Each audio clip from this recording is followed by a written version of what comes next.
When my son was just over a year, he wasn't really talking.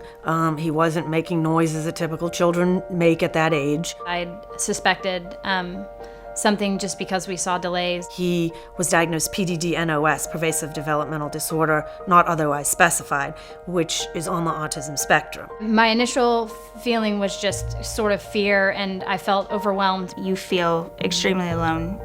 Nobody understands. You feel like you have nowhere to turn. She was much more willing to accept it. I was in denial and I'm like, they don't know what they're talking about. It's kind of a hard diagnosis to hear from a doctor. You have in your mind what you think when you hear autism at first before you know really what it is. You just sink. Your heart is just broken.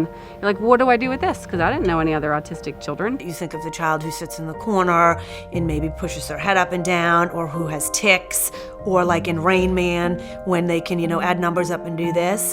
That simply kind of isn't what it is.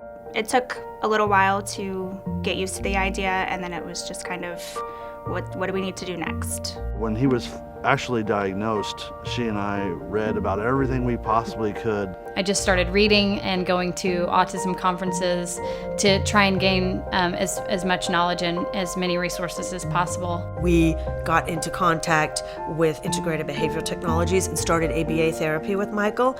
And since that time, he has made, in the short time that they've been here, I can't even tell you the progress he's made. The behavioral interventions that and techniques that we've used, and also the educational programs we've gotten the most success from those. There are so many people out there who can be a support system and help you and direct you to where you need to go to get started, and you're not alone.